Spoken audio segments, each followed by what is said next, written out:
कसं निवडलं पीक, काय केलं भरघोस उत्पादनासाठी. प्रगत शेतकऱ्यांचे हे अनुभव जे आहेत त्यांच्या गाठी, आता ते सर्वांना समजतील. त्यांच्या यशाची गाथा ऐकू जाऊन त्यांच्या शेतात. काळी माती निळ पाणी हिरव शिवार. माझं शिवार नव्या जोमात सुनील पाटील यांच्या सोबत.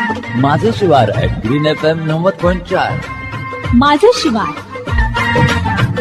नमस्कार शेतकरी बंधूंनो, मी सुनील 90.4 ग्रीन FMच्या आपल्या आवडत्या कार्यक्रमामध्ये मी आपलं स्वागत करतो आहे. आज आपण बेडग येथील नैसर्गिक पर्यटन आणि सेंद्रिय शेती करणारे प्रगतशील शेतकरी तानाजी विठ्ठल नलवडे यांच्याशी आपण आज गप्पा मारणार आहोत. त्यांना त्यांच्या वडिलांचा वारसा आहे. विठ्ठल नलवडे यांना उद्यान पंडित पुरस्कार मिळालेला आहे महाराष्ट्र शासनाचा मानाचा. आणि त्यांचं वैशिष्ट्य म्हणजे नलवडे दाम्पत्यांनी स्वतः विहीर खणून आपल्या निसर्गाची सेवा करत शेती करत आहेत. त्यांच्याशी आज आपण गप्पा मारणार आहोत. नमस्कार साहेब. नमस्कार. सर्वप्रथम आमच्या शेतकरी बंधूंना ऐकायला आवडेल की आपले नैसर्गिक पर्यटन नेमकं काय आहे. गेले आम्ही 10 वर्ष झाला ह्या क्षेत्रामध्ये आहे. आम्ही सेंद्रिय शेती करत होतो. ते करत असताना आमच्याकडं म्हणजे कलेक्टर ते आले होते. तर त्यांनी आल्यापासून पर्यटनाकडे जरा वळलो आम्ही, कारण शेतकऱ्यांना शेतावर या म्हणलं आणि त्यांना माहिती दिली तर जेवणाची सोय पण आपण शेतावर करावी.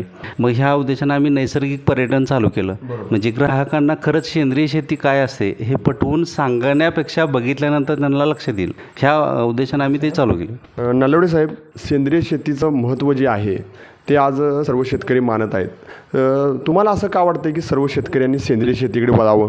सध्या इतकं गरजेचं झालं की शेतकऱ्यांनी शेतकऱ्याला सांगितलं पाहिजे ज्या गोष्टी आहेत ते. आता माझ्याकडे भरपूर शेतकरी येतात, अगदी जिल्ह्यातले जिल्ह्याबाहेरले देखील येतात.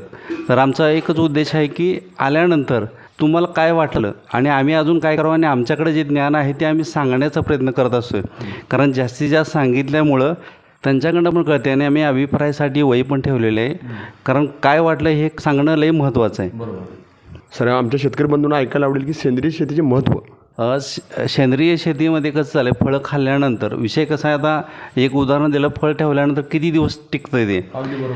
हे औषधं फवारणी केल्यानंतर फळ टिकणं, ती क्वालिटी लागणं, झाडांना फळ जास्त येणं, हे महत्त्वाचं आहे. मानवी आरोग्यासाठी सेंद्रिय शेती ही अतिशय चांगली आहे. तुम्ही आजपर्यंत कधी रासायनिक खताचा वापर केला का? शक्यतो मला तर आठवत नाही मी वापरलं असं, पण पूर्वी थोडं वापरायचं आम्ही हे केलं होतं. पण एक अनुभव असा आला होता आम्हाला की पानमळ्यामध्ये इंडोसल्फान सोडलं होतं. पूर्वी चालू असायचं, जवळपास मला वाटतं 20 वर्षापूर्वी. तर ते इंडोसल्फान सोडल्यामुळं त्या क्षेत्रातली गांडूळ पूर्ण हे झाले होते. तर तेव्हापासून आम्ही ते इंडोसल्फान बंद केलं आणि योगायोगानं आपल्या इंडोसल्फान सध्या आता बंदच आहे. नलवडे साहेब, शेतीचा वारसा तुम्हाला मिळालेला आहे. तुमचे वडीलही उत्कृष्ट सेंद्रिय शेती करत होते आणि सर्वात महत्त्वाचं म्हणजे की त्यांनी 45 फुटापर्यंत विहीर तुमच्या आईवडिलांनी काढली. तसं बघायला गेलं की आश्चर्यकारकच आहे. याबद्दल तुम्हाला आलेला अनुभव तुम्ही तुमच्या वडिलांनी तुम्हाला सांगितलेला तो जरा आमच्या शेतकरी बंधूंना शेअर करा. शेती करत असताना ते सतत म्हणायचे की करत राहायचं काम. अक्षरशः पूर्वी थोडी झाडं लावली होती, त्या झाडांना पाणी घालायचं कुठलं म्हणून त्यावेळेला आमच्या आई वडिलांनी दोघांनी विहीर काढायला सुरुवात केली. आणि नुसतीच विहीर काढायला सुरुवात केली असं नाही, विहीर थोडी काढायची, परत त्याच्यानंतर कामाला जायचं, कामासनं आल्यानंतर परत विहीर काढायची. म्हणजे ह्या यानं आमची शेती हे होत गेली, चांगली प्रगती होत गेली. विहीर काढणं हे चॅलेंजिंग होतं. तुमच्या वडिलांनी तुम्हाला कष्टाचे महत्त्व कशा पद्धतीने सांगितलं? कारण विहीर आजकाल आपण जर विहीर काढायचं म्हटलं तर काय आपण 1-2 तिघांचं काही काम नव्हते, आपण यांत्रिकीकरणाचाच वापर करतोय. मात्र तुमच्या वडिलांनी आईंनी स्वतः खणून विहीर काढलेली आहे. मग या शेती व्यवसायातला तुम्हाला जिद्द असू दे, चिकाटी, मेहनत, याबद्दल तुमचं मत काय आहे? सगळ्यात महत्त्वाचं चिकाटी असणं फार गरजेचं आहे. कारण आपण शेती करत असताना आपण जे करतोय, आत्तापर्यंतचे अनुभव असे आलेत की शेती करत असताना जे आपल्याला कष्ट लागतात, काम करतोय आपण, त्याच्यात अजून ती स्फूर्ती मिळाव्यासाठी आपण इतरांना चांगल्या गोष्टी सांगितल्या, त्यांना काय वाटलं आपल्या शेतीमध्ये आल्यानंतर. आम्ही हे चर्चेपेक्षा आम्ही वही ठेवलेली आहे, तिथनं तुम्ही दाखवून देत. बरोबर. आजपर्यंत आपल्या या शेतामध्ये, या सेंद्रिय शेतीमध्ये जे काही लोक भेट देतात आणि ती इथं आल्यावर तुम्हाला काय सांगतात? जाताना त्यांचा अभिप्राय तुम्ही मला वही दाखवलाच, मात्र जाताना तुमच्याशी संवाद कशा पद्धतीने असतो? अक्षरशः त्यांचा अनुभव असा आहे की एकही असं आत्तापर्यंत शेतकरी आले नाहीत की आलेत 10 मिनटं बघितलेत आणि गेलेत. परवा तर शेतकऱ्यांचा असा अनुभव आहे, त्यात उल्लेख पण केलेला आहे. ते सांगतात की आम्ही थोडा वेळ थांबायसाठी आणि जायचा असा विचार होता, पण 2-2 तास आपल्या शेतामध्ये थांबतात. नलवडे साहेब, आपण शेती व्यवसाय किती दिवसापासून करता आणि आपलं शिक्षण काय झालेलं आहे? तसं रेग्युलर माझं 10वी झाले आणि हे करत असताना म्हणजे सेंद्रिय शेती असल्यामुळे परत मी मुक्त विद्यापीठामध्ये असं चर्चेला असं गेलो होतो. मी सुरुवातीच्या काळामध्ये व्यक्तही होत नव्हतो, पण तिथल्या मुख्याध्यापकांनी मला मुक्त विद्यापीठामध्ये सुरुवातीला त्यांची जी पत्रिका होती त्याच्यात नाव टाकलं सेंद्रिय शेती शेतकरी म्हणून, आणि तिथनं माझी बोलण्याची वाटचाल चालू झाली. अगदी बरोबर. म्हणजे तुम्हाला एक व्यासपीठ व्यासपीठ मिळालं आणि बऱ्याच ठिकाणी मी शेतीबद्दल माहिती दिलेली आहे. शेतावरही शेतकरी येत आहेत आणि हे करत असताना शेतीची औषधं तर देतोयच, आणि जे ज्ञान आहे आपल्याकडं आहे ते इतरांना सांगावं असं आम्ही नैसर्गिक मानवी आरोग्यासाठी फायदेशीर औषधं पण देतो आहे. अशी कोणकोणती औषधं आहेत की तुम्ही मानवी आरोग्यासाठी फायदेशीर आहेत, ती देता, विक्री करता? विक्री म्हणून असा विषय नाही, आम्ही इच्छेनं द्या हा शब्द होतो. आता बरेच जण काही मुतखड्याचं, मूळव्याध, शुगर, आता सध्या जास्ती सगळीकडं वाढलेला ट्रेंड झालेला आहे की शुगरचं पेशंट लवकर कवर होत नाही, म्हणजे शुगर वाढलेली कवर होत नाही. त्यासाठी आम्ही ते लावायलाच येतो आहे त्यांना, हे तुमच्यात लावा म्हणून असं सांगतो आहे. अशा कोणत्या म्हणजे शुगरच्या पेशंटला आपल्या औषधानं रिझल्ट आला आहे असं काही दोघांची नावं सांगू शकताय काय? आता तुम्हाला सांगायचं, नावं सांगण्यापेक्षा मी एकच सांगतो की मी जिथं विक्री करायला जातो तिथं थोड्या दिलं होतं.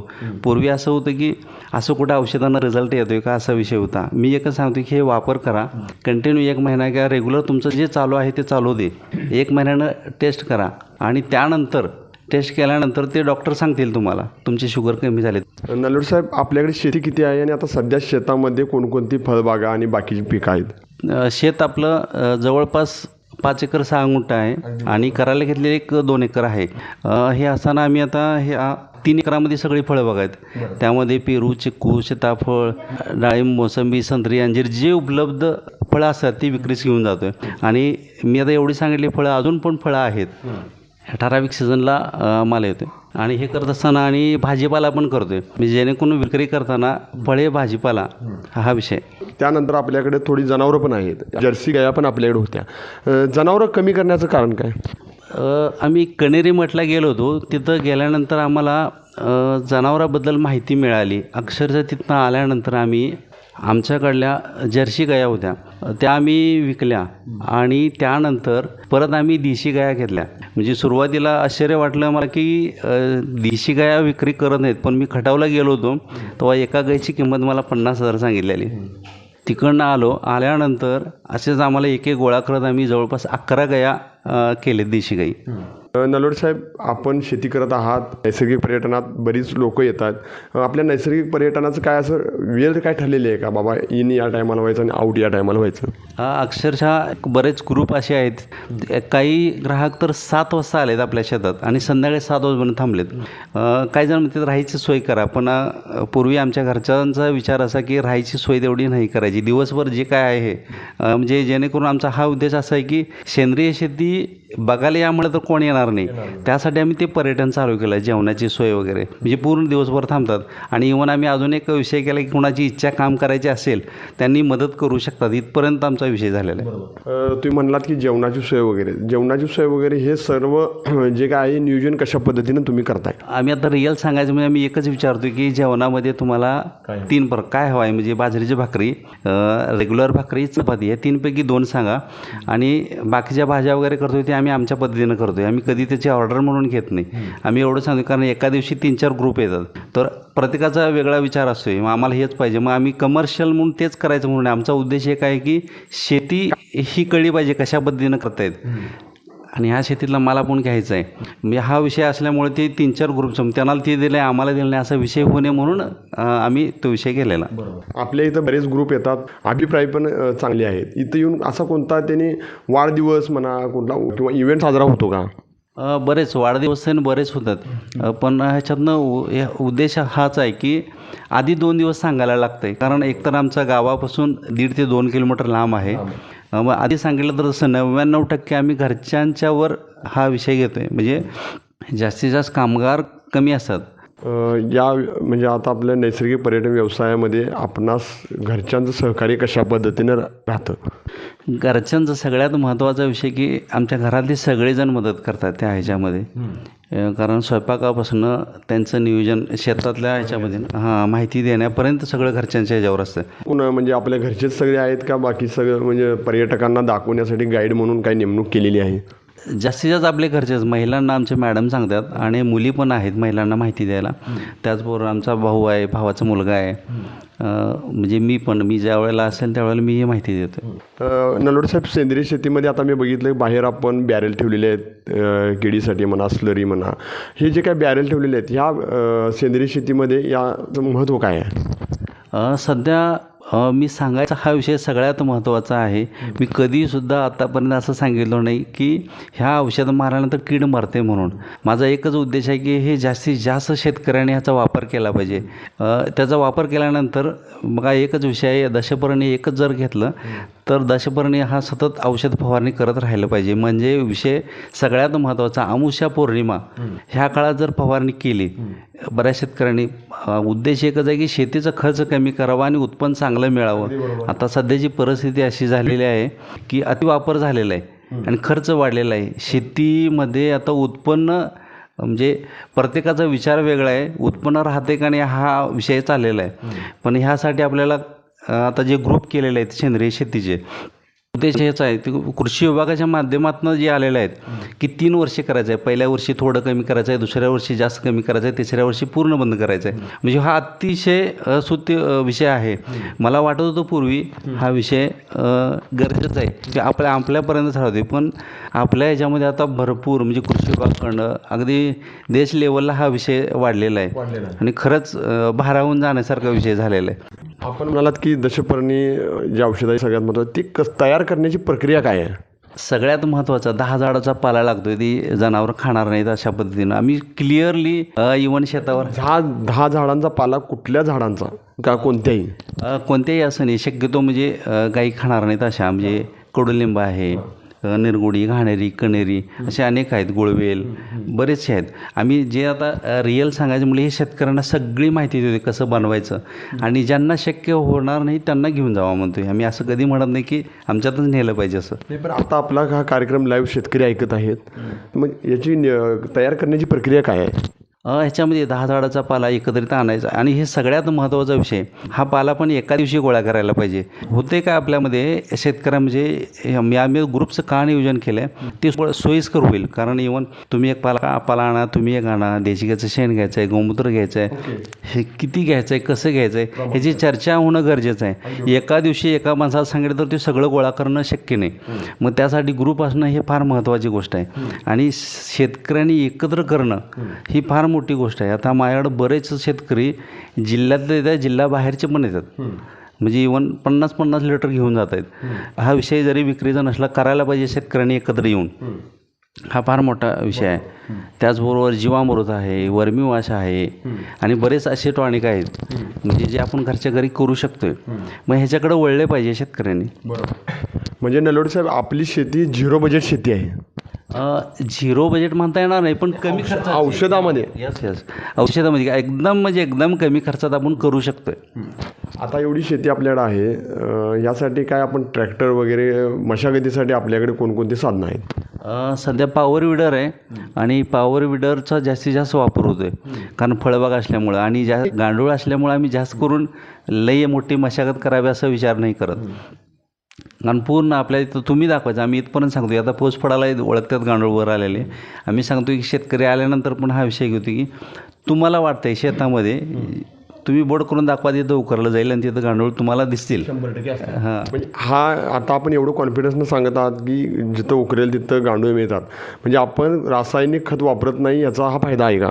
अतिशय उत्तम फायदा आहे. झाडाला फळं लागले. आता आश्चर्य वाटेल तुम्हाला, कोल्हापूर विभागाचे अधिकारी आले होते आणि त्यांनी मोजलेले, एक ढापा मोजला. आम्ही क्लिअर सांगतो की झाडाला फळं किती लागतात. आम्ही विचारतोय, मग बरेच शेतकरी बरेच म्हणजे ग्राहक असू दे, अधिकारी असू दे, ते सांगतात की किमान एक 100, 200, 300पर्यंत बोलतात. लईचा अनुभवाच्या 500पर्यंत बोलतात. पण आपल्या एका झाडाला 500पासनं किती हजार फळं आहेत आणि एकच सांगतो की सीझन किती दिवस असतोय. इवन की बरेच शेतकऱ्यांच्या 2-3 महिने असं सरासरी सांगतात, पण आपल्याकडं पेरूमध्ये तर वर्षभर माल येतोय. आम्ही आता पहिल्यांदा कट केलेत पेरू, कारण आता झालेला विषय असा आहे की पेरू हे ग्राहकांना पण साईज पाहिजे, बिया कमी पाहिजेत. हा विषय झाल्यामुळे आम्ही आता थोडी झाडं कट केलेत आणि त्याला आणि आता फॉर्ममध्ये जरा बदल केला. शेती करत असताना आधुनिकता म्हणजे फॉर्म घातल्यामुळं त्याची साईज वाढेल, हा उद्देश आहे. नलोड साहेब, सेंद्रिय शेतीमध्ये तुमचं नाव मोठं आहे आणि सगळ्यात महत्त्वाचं शेती करायचं म्हणलं की सगळ्यात महत्त्वाचं आहे ते शेणखत आहे. शेणखताचं नियोजन कशा पद्धतीनं आपलं शेतीचं असतं? आता सध्या तुम्ही आता बघितलेला, मी शेतकऱ्यांना पण सांगतो शेती बघायला.